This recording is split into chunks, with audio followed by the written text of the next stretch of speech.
Mheshimiwa, tuna zoezi zito sana, naomba mtulie.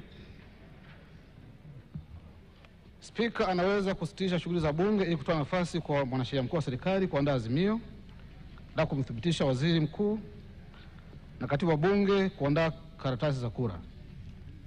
Baada ya bunge kurejea, spika atamwita mwanasheria mkuu wa serikali ili atoe hoja kwa kuwasilisha azimio la kumthibitisha waziri mkuu mteule kwa mujibu wa ibara 52 ibara ndogo ya pili ya katiba.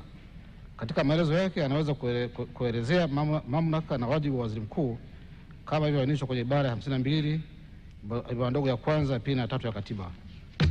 Mheshimiwa Spika, naomba kuwasilisha.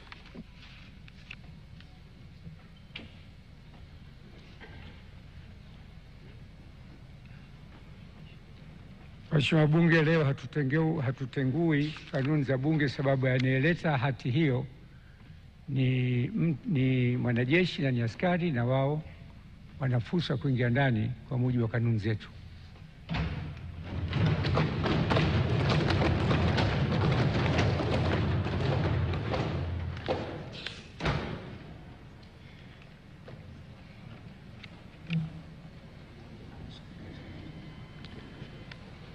Naomba msike DC aingie ndani.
wa Jamhuri ya Muungano wa Tanzania. Mheshimiwa Spika, nimeelekezwa na Mheshimiwa Rais Dr. Samia Suluhu Hassan na Amiri Jeshi Mkuu wa Jamhuri ya Muungano wa Tanzania kuwasilisha ujumbe maalum kwako. Kwa heshima na taadhima, naomba nikukabidhi.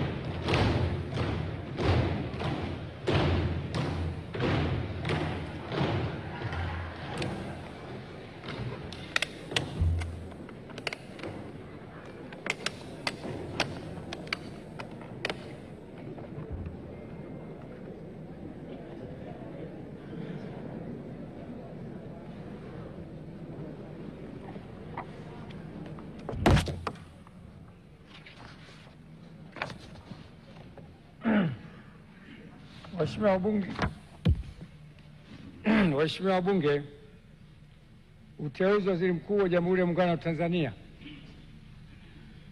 Mheshimiwa Spika, kwa mujibu wa Katiba ya Jamhuri ya Muungano wa Tanzania ibara ya 51 kifungu kidogo cha pili, Rais wa Jamhuri ya Muungano wa Tanzania baada ya kushika madaraka yake ndani ya siku 14 atamteua mbunge wa kuchaguliwa kutoka katika jimbo la uchaguzi anatokana na chama cha siasa chenye wabunge wengi zaidi, au kama hakuna chama cha siasa chenye wabunge wengi zaidi, basi atateuliwa anaelekea kuungwa mkono na wabunge wengi kwa waziri mkuu wa Jamhuri ya Muungano wa Tanzania. Hata hivyo, waziri mkuu atakayeteuliwa hatashika madaraka hayo hadi uteuzi wake umethibitishwa na bunge kwa azimio tutakaoungwa mkono na kura za wabunge walio wengi. Hivyo, kwa kutekeleza matakwa hayo ya kikatiba, nimemteua Mheshimiwa